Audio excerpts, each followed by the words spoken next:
อ่าพี่น้องเอ้ยวันนี้บ่าวตูนก็มาที่บ้านทุ่งหว้ายพี่น้องเนาะอ่ามากับทีมงานหลายคนพี่น้องเอ้ยพุ่นมากับบ่าวเตียงบ่าวนงพี่น้องเอ้ยแต่ว่าบ่าวเตียงเนี่ยไปหาไปเยี่ยมยามทางแม่แจ้วกับผัวใหม่น้องซาลีเพราะว่ายินข่าวว่าบ่สบายก็เลยไปเยี่ยมยามกับบ่าวนงอัปเดตน้องทรายพี่น้องเอ้ยส่วนบ่าวตูนก็มาอัปเดตเฮือนซานบ้านซองของน้อง ฮานพี่น้องโอเคก่อนจะพาน้องฮานก็กราบทักทายสบายดีแล้วก็สวัสดีพ่อแม่พี่น้องหมดสุขูสุขคนเด้อเนาะก็ยินดีต้อนรับสองอาตูนชาแนลคือเก่าคือเคยพี่น้องเลยไปพี่น้องเนาะอืมไปอัปเดตเบิ่งเฮือนสารบ้านสองน้องฮานเพิ่นเพราะว่าเมื่อวานนี้ทางเห็นคึกคืนเลยดิเพิ่นย่อเฮือนบ่ตุนก็บ่ได้มาดอก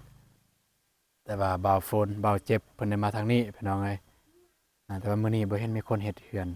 บ่ฮู้ว่ามันเป็นหยังพี่น้องเอ้ยก็สิได้เข้าไปถามทางน้องหานเพิ่นพี่น้องไปแล้วก็ที่สำคัญเมื่อวานนี้ บ่ตูนเห็นนำคลิปของ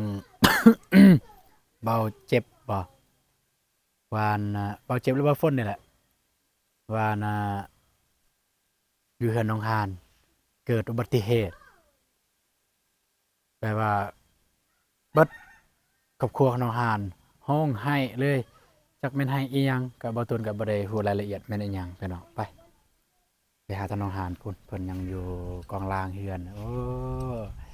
กดมันจะได้เฮือนนะพอดีเลยนี่พี่น้อง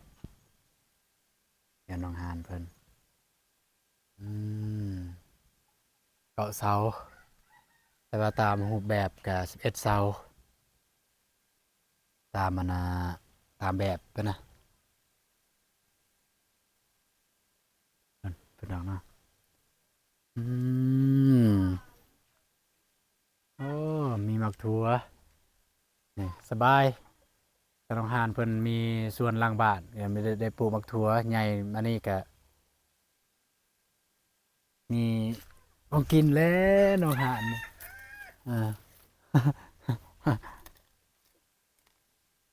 ไม่ได้คิดเรื่องเลยอ่าเอาไปเด้อน้องเด้อไปดิพี่น้องเลยเบิ่งขึ้นไปเมื่อยเนาะ เมื่อยเมื่อยเป็นแต่ย้อนไปเกี่ยวกับเฟบ้านนี่บ่ซีเมนแล้วว่าเพิ่นก็ฉีดยาเด้อดอกอืลายมอ่าดอกบอกเงินลายสบายดีเด้อน้องหานเด้อโดยสบายดีเบาตูนโดยสบายดีนะเบาน้องโดยสบายดีพ่อแม่ผู้ใหญ่ใจบุญทุกท่านและเอฟซีทุกท่านหรือว่าอยู่ในลาวและไทยและต่างประเทศก็ขอสวัสดีสบายดีเมื่อสุขสุขคนเด้อเป็นหยังบ่สบายบ่โดยบ่สบายบ่แล้วว่ากินหยังมากคือเสียงแหบแท้ไม่ได้กินหยังบ่สบายบ่มีหมูค่อยเต้นเต้นโดยเมื่อบ่คืได้กินนี้นมีค่อยเต้น มีแต่ค่อยเต้นแต่ไม่ได้กินเบียร์อืมกินเบียร์ใส่ อยู่นี่มีได้เขากินกินมีอยู่ไสอืมเนาะเมื่อวานบ่นี่ย่อนี่เมื่อวานบ่โดย โอ้ก็สิคือคืนอยู่เนาะ อ่าเอายังให้แขกบ้านแขกเมืองเพิ่นกินเพิ่นมาซอยว่าหวานนี่หอ่ามูโอ้บ่ฝนกับบ่เจ็บซื้อซีนหมูบ่โดยอืมเห็นอยู่มื้อนี้สร้างเพิ่นบ่ได้มาเฮ็ดบ่บอเป็นหยังเพิ่นจึงบ่มามื้อนี้บ่ฮู้คือกันอืมบางเถื่อข่าวเวียกอืมเอาบ่มาทีมงานบ่ได้มาบ่บอทีมงานบ่ได้มาอัปเดตเนาะบออ่าอ่าๆเป็นหยังเมื่อวานนี่คือว่าเห็นคลิปของเบาเจ็บบ่แล้วว่าเบาฝน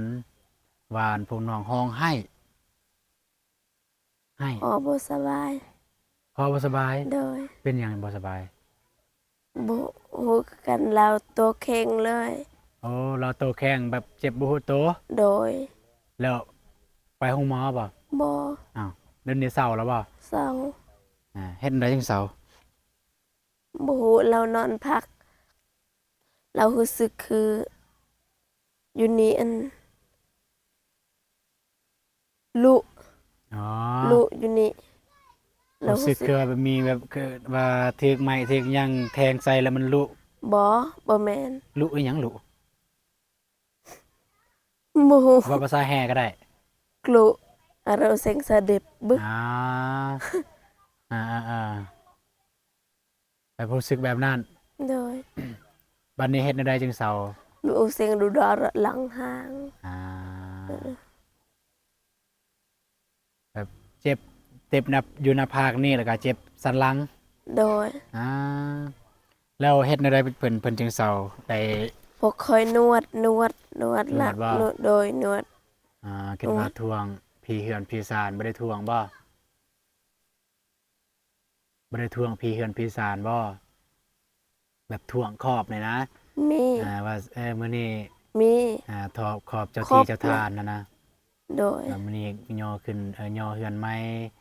มีหยังก็อย่าทวงอย่าถามเด้อลูกหลานย่อคือย่อเฮือนใหม่ว่าซั่นประมาณนั้นแหละขอบเจ้าที่เจ้าทานเด้ออันนี้ก็ขึ้นกับความเชื่อถือพี่น้องเอ้ย มีแล้วพวกคอย ขอบแล้วนะ โดย เนาะพี่น้องอืมมีภายในหยังอยู่เฮือนพวกน้อง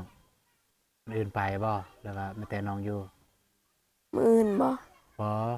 มีภายในหยังอยู่เฮือน มีเบิด หยังเบิดเนาะ โดย บ่เห็นเนาะอืม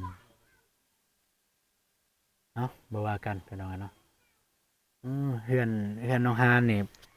ประมาณจักเม็ดทางสร้างเพิ่นว่าบ่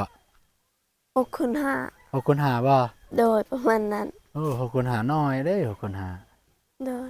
ก็บ่น้อยก็ซ้ำเฮือนน้องอันน้องอะหยังน้องกระเดยแต่ว่าแบบจะเป็นแบบใดก็เราท่าเบิ่งนํกันพี่น้องสำหรับเฮือนน้องฮานเป็นแบบใดเบิ่งเราท่าเบิ่งนํกันเลย ทางสร้างเพิ่นสิเฮ็ดแนวใดพี่น้องเอ้ยอืมมีแต่9เสาบ่หรือว่า11เสาคือว่าได้ยินทางเบาเจ็บกับเบาฝนว่า11เสา เขาว่าสิเซ็กของนอนสร้างว่า นั่นล่ะ โดยเพราะว่ามันเขาว่าหลายคนมันก็แคบ อืมแม่นบ่เสาตัว2เสาหั่น แม่น อ๋อแต่ว่าตีนเสานี่มันแต่เก่าเนาะ โดย ทางทีมงานเพิ่นก็ได้บอกอยู่ว่าสิบ่มีหยังเก่าหยังตีนเสาหยัง2เสาเนี่ยเพิ่นก็ยังเพิ่นได้บอกอยู่บ่ว่ายังบ่ทันมีหรือว่าอันใดมีแล้วบ่หรือบ่ทันมี บ่ฮู้ ตีนเสาแต่ว่าสูงเด้ตีนเสานี่เนาะ 2 เมตรเด้ เสาเมตรบ่เนี่ย 2 เมตรบ่ อันนี้เสาเมตรเสาร้อย 2 เมตร ก็ 170บ่2 เมตร เม็ดหนึงนี่น่ะ แม่น เม็ดหนึงก็ซ้ำเสาตัวตอนเฮือนน้องบองนั่นแหละต้องเอาไปเปลี่ยน อันนี้ อยู่เฮือนน้องบองกันเอาเสาสำนี้เลยโย สูงเลย ตีนแนวเสาสูงกว่านี้ สูงแล้วเวลาฝนตกมันพระใส่เลยกองลางสำนี้ก็โอเคแล้วเฮ็ดน้องฮานเกินว่าเฮ็ดก็บ่แม่นว่าสิเฮ็ดให้มันงามแฮงหางามกูคนอื่น อยู่ได้ เฮ็ดซ้ำอยู่ได้ ดีกว่าตัวเก่า โดย เฮ็ดซ้ำมันดีกว่าตัวเก่าหั่นสิมีหยังหน่อยเดียวมันก็ยังอยู่ได้เด้ โดย มาเทียบตัวเก่ากับตัวใหม่นี่ก็สองเท่าเลย3บ่จัก งามแล้วใจน้ำหนอง โดย งามแล้วจังนี้แต่ว่า สร้างบ่ได้มากเลยเนาะ แต่ว่าไวแล้วได้เพิ่นเฮ็ดนะเพิ่นประกอบปุ๊บปับอืมสร้างแล้ว แม่แต่เพิ่นตกจังซี่ ทันได้ตอกเนี่ยขนาดเส้นนี่ก็ยังทันได้ตอก เป็นเป้าไว้ซื้อจังซี่ต่อ ตัวนี้มันบ่คือสิแม่นบ่แม่นสร้างมาเฮ็ดตัวนี้ พ่อเฒ่า เขา5บาทมาแล้วก็ขาย บ่ตัวปูนะปูแอมอหยังคือสิบ่แม่นสร้างมาเฮ็ดให้เพ เป็น ราะว่า ย่อกับมุ้งบ่ โดย จะตั้งเสากับมุ้งนั่นแหละสร้าง เดี๋ยวเราประกอบเสาตีนเสาเรียบร้อยแล้วก็มุ้งก็ โดย อืม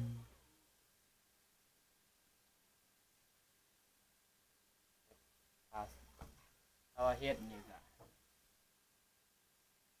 บ่เจ็บเพิ่นเองสิมุสิปูเนาะ แม่นเพิ่นว่าเพิ่นสิปูเองเพิ่นว่า เฮามีเวลาเฮาก็มาซอยเนาะ แม่น อีหยังดอกอยู่เลยปูน ปูนี่ได้อยู่ปูนี่ก็บ่แม่นประมาทดอก ปูแอ แต่ มได้ แม่นก็เคยแอมเคยปูแต่ว่าเว้าเรื่องแบบเฮาสิแทก ตัวอย่างว่าตัดหลังคาสิตัวนี้มันก็ยาก ป้าก็บ่ยาก แต่คันถามว่าคันแบบมันจำเป็นบ่มีคนเฮ็ดก็ได้เฮ็ดได้ มันสิงามสำหรับคนอื่นบ่เนี่ยบ่ แต่มันงามสำหรับเรา ซ้ำเฮาเฮ็ดนั่นแหละ อืม ก็งามสร้างเพิ่นเฮาสิว่าให้ตำสร้างเลยก็เป็นไปบ่ได้ เลย แต่ว่าถ้าว่าเฮ็ดแบบโมเดิร์นคือน้องซาลีก็บ่ยากง่ายแต่เฮ็ดคือเฮือนน้องบองก็บ่ยาก มัน บ่น้องก็เฮ็ดแล้ว มันบ่หลายเด้เนาะถ้าแม่นหลังคาแบบเขาเอิ้นว่าหลังกุบหลังแบบเซ็กน้ำเซ็กนี่ ซึ่งอันซึ่งนี่ตามแบบมันเฮาเบิ่งก็ได้ คืออยู่เฮือนมีอยู่บ้านในบ้านเนี่ยเฮือนอยู่นี่ เฮ็ดตามแบบก็ได้บ่ยาก อืม อ้ายบ่มีเวียกสิมาซอย โดย แม่นบ่ โดย ไปหาเก็บผักกูดนะอ้ายมากินซุปผักกูด โดย มีอยู่บ่ บ่กินดอก มี ปลูกว่างาใหม่กินแต่ผักกูดนี่นะ โดย กับแกงหน่อใหม่ สิไปเก็บอยู่ไสประกูดนี่ ตามห้วยเลย ไปตามห้วย อ๋อ เดี๋ยวกินเว้นเนาะกับสมหุงเอาหยังละเฮ็ด แนวแซ่บได้ประกูดนะแซ่บได้ประกูด แต่ว่าบางทีมีผู้ใหญ่เพิ่นเนาะ เลย จ้างแบบผู้หยังอีกเด้ก็บ่ฮู้เนาะ เลย ถ้ากบนี่กบเป็นว่าก็เป็นหั่นแต่ว่ามันซักซ่าเฮามันมีงานหลาย แม่น เอาต่อก็ได้อยู่นี่ต่อประมาณห้องหนึงทางอ้ายก็ไปอีก เออ โดย แล้วห้องหนึงนี่ก็อ้ายก็ไปอีกบาดไปบนใหม่อีกเด้ถ้าสิอัปเดตบ่เดียวมันก็จำเจเนาะ แม่น ที่เพิ่นก็ไปบ่ได้ถ้าว่าเราเฮ็ดเลยเพื่อนน้องห้องน้ำน้องสลีเลยเฮ็ดจำเจอย่างนั้นจะบ่ โดย มีแต่ซอยคนเดียวนะคนอื่นเฮาก็บ่ได้ซอย เป็นซอยบุญเฮาก็ซอยหลายคนเนาะ แม่น แต่มื้อนี้ทางบ่พ้นบ่ได้มาบ่เขาเจ็บ บ่ เพราะว่าบ่มีไผเฮ็ดเด้ทั้งสองคนก็บ่ฮู้สิมาอัปเดตอิหยัง เข้าใจอยู่เพราะว่าเฮือนก็แบบว่า ตั้งแต่วันนี้แล้วซ้ำนี่นะ เฮาบ่สร้างเพิ่นก็ค่าเวียกแม่นบ่ โดย แล้วเพิ่นสิขึ้นกับเพิ่นเฮิงแล้วแม่นบ่ราคา โดย มือวานเราก็คาเวียกยอแต่หะ6 โมง 6 โมงเช้าเลย โดย อืมหลายบ่คนมาย่อหลายบ่ หลาย อืม แม่นบ่สลี หน่วย เขาเสิร์นหน่วย โอ้ แบบ หน่วย ตาม มา ห ย่อ น่วยโดย โอ้ยืนน้องสลีนี่ มี บ่มีบ่น้องบ่ได้มา ก็หน่วยบ้านนี่แหละมีแต่บ้าน โดย มันแต่ฝากเบิ่งนี่ล่ะ โดย หน่วย หน่วยหกบ่ หน่วย เนี่ย กัน 6 โดย น้องสลีก็หน่วยนี่แหละหน่วยบ้านเขาเองแต่บ่ได้ไปเบิ่งนั้นทางแต่ว่าหลายบ่ก็หลายเด้ มีแต่ผู้หญิงบ้านน้องห่านนี่ผู้หญิงนะ มือวานผู้ชาย บ่ โดย เดือนน้องสลีมีแต่ผู้หญิงหอบสินหอบแพรดุด แม่ เจ็บเนาะ โดยมือวานน้องรอถาทางพวกนาบาวตูนกับบ่าวน้องนาบาวน้องแต่บ่เห็นมา รอถาได้ รอ เตรี ท่าย ม บ่ว่านะ โดย ขอโทษ เตรียมอาหาร เตรียมอาหารอีก โดย โอ้ยเนาะ เอาไป โดย ขออภัยหลายๆเด้อน้องเอ้ยอ้ายก็เป็นบุป้าวันนี้ เฮาก็คือเห็นนั่นแหละ แม่น เฮาต้องติดตามบ่เตียงเด้เฮา แม่น ทางอ้ายยินบ่ โดย ถ้าเพิ่นลงมาเฮาก็ต้องเต็มที่ยินบ่ โดย บ่อ้ายก็บ่ตูนนี่บ่ได้ห่างเพิ่นเลยจังเต็มที่เลย แม่นถ้าเพิ่นเมื่อเพิ่นแหละผู้อาจจะได้มาเรื่อย เพราะว่าเฮาให้เราเต็มที่ทางซ้ำเอาโน่นกับบ่ตูนเฮ็ดได้ ๆแม่น จังได้มายินบ่ โดย ว่าเพิ่นมาใกล้เด้พี่น้องเอ้ยต้นเบาเตียง แม่นเพิ่นมาไกล เฮาก็ต้องต้อนรับเพิ่นอย่างดีหั่นแต่ว่าเฮาก็บ่ได้หาเขตใหม่หั่นนะมีแต่ย้ำแต่เขตเก่าหั่นบ่นี้บ่ทันคือ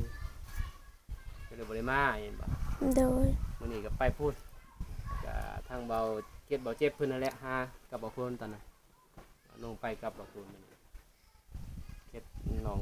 แต๊ก น้องแต๊ด น้องแต๊ดกับน้องตุ๊ก น้องแต๊ดกับน้องตุ๊ก ที่เบาเพิ่นกับเบาเจ็บนั่นแหละไป โด ถ่าย ย แรกๆเพิ่นน่ะผู้เห็น แม่นเพิ่นผู้เห็นแล้วก็พาเต็มงานไป ซอยพาเจ็บไปทางบ่เจ็บเพิ่นก็บ่ทันเนาะ แม่นบ่ทัน แบ่งกัน โดย ก็แสดงความยินดีนํเด้อ โดย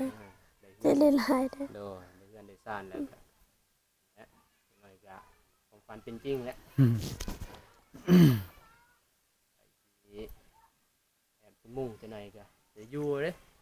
เนาะ โด จะ ย ได้อยู่ได้เฮือนน้องหานนี่ คุมงบกับมดอะเด้ มันไม่ได้ดนเฮือนน้องหานมันไม่ได้ดนเด้ งบกับมีมดอะเด้ เพราะว่างบ แต่ ไม่ ว่า เบิ ส ด ร้างอีซื้อเป็นค่าเบี้ยเนาะสร้างค่าเบี้ยค่างานอีซื้อพี่น้องเอ้ยมันบอกกะบ่ยากดอกโดย แต่ไม่บ่ตูนมันอยากดูดมันอยู่ไกลกัน มันจะดูดกันมันอยู่ สามบ้าน ห่งกันอยู่ห่างกันอะไรเยอะ ห่างกันกับโพดอีก ห่างสำนันแหละพอดี กล่องอีกมันสิบ่นะ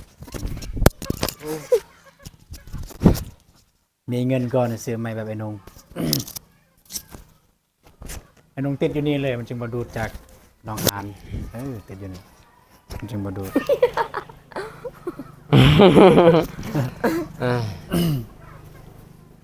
ไม่รุ่นนี้มันสิดูดพี่น้องเอ้ยแต่รุ่นเบาโน่งนี่ก็บ่แม่นเบาโน่งเองดอกสื่อผู้ใหญ่เพิ่น เท่าไร เอาลง เท่าไรของอาย 5,000 5,000ว้า 5,000 บาท อ่า 3ละ เขาหลุดเลย อืม เนี่ยมัน สา มี ม ปัญ ล้าน ญาซื้อ แพงอะไร เบาโน่งบ่ได้ซื้อ อ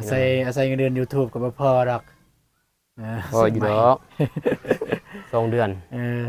2-3 เดือนเก็บจึงได้ เก็บไว้แต่งเมียก่อนเพิ่นบ่เผาสีใหม่ เบิ่งอยู่บ่คลิป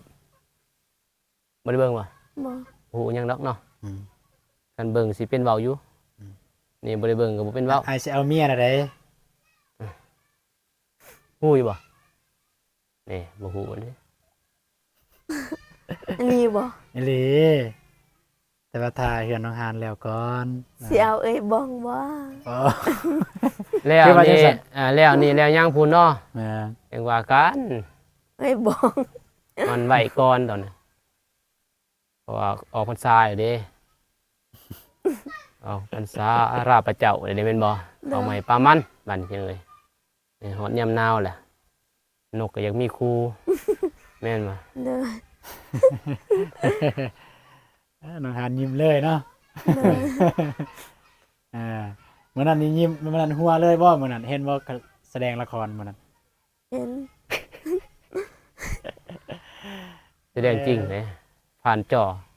เรื่องจริง จอ ผ่าน LED ได้ อืม มันบ่แม่นละครได้อืม เรื่องจริงผ่านจอครับบัดเอาพุ่นแหล้วจึงมาบอกน้องเพิ่นเลย แม่ เรื่องเลยเนาะ แต่ได้เอากันนะจังได้ แต่ มา ตอนนี้ บอก ก็ศึกษากันไปก่อน ปล่อยเป็นเรื่องของอนาคตปล่อยเป็นเรื่องของเวลา มันบ่เป็นคอนเทนต์นะจะบอก โดย คอนเทนต์บ่แม่นเลย ชีวิตจริงเอาไล่ก็บ่ได้ เอ เดี๋ยวสิค่าดองเพิ่นสิเพิ่มขึ้นมา โอเค เอาได้ครับ อาสิบ่ไปหาน้องสายกับน้องสลินบ่ ไปจักหน่อยอัปเดตนิดนึงนั่นแหละ เด้ออัปเดต โอ แล้วก็ เค สิ คันซั่นก็ ไปพุ่นเลย จะให้เบาน้องเพิ่นอัปเดตอันนี้ก่อน บ่ไปบ่ ก็ไปนำกันกับอายกันหน่อยก็สำนี้แหละพี่น้องเนาะเฮือนสารบ้านซองเพิ่นเนาะให้เบาน้องเพิ่นอัปเดตก่อนพี่น้องเอ้ยเอาก็มาเบิ่งไม้พี่น้องเนาะมาเบิ่งไม้ก่อนทางน้องหานเพิ่นก็ไม้สิเพียงพอหรือบ่พี่น้องเอ้ยตามเบิ่งนี่ก็คือสิบ่พอดอกไม้นะยังบ่เพียงพอเพราะว่ายังเพราะว่าไม้ก็มันสั้นแด่3 เมตรไม้3 เมตรสำหรับไม้แป้นอันนี้มันไม้แอมอันนี้ไม้48ก็บ่พอ48ก็บ่พอพี่น้องเอ้ยไม่อันนี้คันไดได้อยู่เฮ็ดเป็นไม้เป็นคันไดกันหยังได้อยู่เนาะทางน้องเพิ่น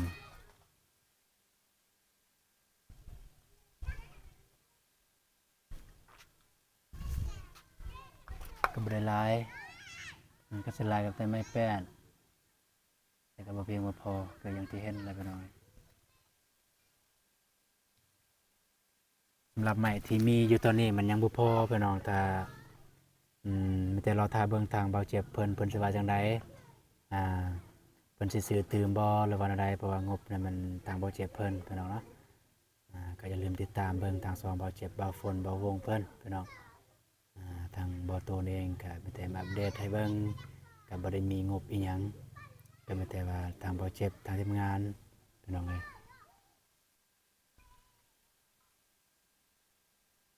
ก็พอดีงามเลยเฮือนพี่น้องคันเฮ็ดแบบให้มันครบให้มันพอตามที่จำนวนตามที่จำนวนคนในเฮือน มันก็ถามว่าได้บ่มันก็ได้แต่ว่ามันเกินมันก็เข้าใจคำว่าแบบเข้าใจคำว่าช่วยเหลือว่าซั่นซะพี่น้องเอ้ยทางผู้ใหญ่เพิ่นเจตนาของเพิ่นจุดประสงค์ของเพิ่นคือเพิ่นอยากซอยอยากซอยแบบว่าให้มันดีกว่าเก่าพี่น้องให้มันดีกว่าหลังเก่าเพื่ออาจจะบ่ใหญ่ก็ตามพี่น้องเนาะโอเคพี่น้องเอ้ยสำหรับคลิปนี้บ่ตูนก็บ่มีหยังหลายมาแต่มาอัปเดตเบิ่งเฮือนสารบ้านซองน้องหานเพิ่นเนาะเพิ่นมาเกินว่าเมื่อวานนี้แล้วเพิ่นย่อเรียบร้อยแล้วก็แต่ว่ามื้อนี้ในยทางสร้างเพิ่นพักเวียกพี่น้องเนาะก็บ่แต่ว่ามื้ออื่นก็อย่าลืมติดตามทางสองเบาเจ็บเบาฝนเพิ่นพี่น้องเพราะว่าทางสองคนเพิ่นก็ประจำหลักอยู่นี่แล้วต้องได้อัปเดตอยู่แล้วพี่น้องเอ้ยโอเคสำหรับคลิปนี้บ่าวตูนก็สิขอจบคลิปเพียงเท่านี้แต่ว่าเจอกันในคลิปต่อไปคลิปนี้บ่าวตูนขอกล่าวคำว่าสบายดีเด้อ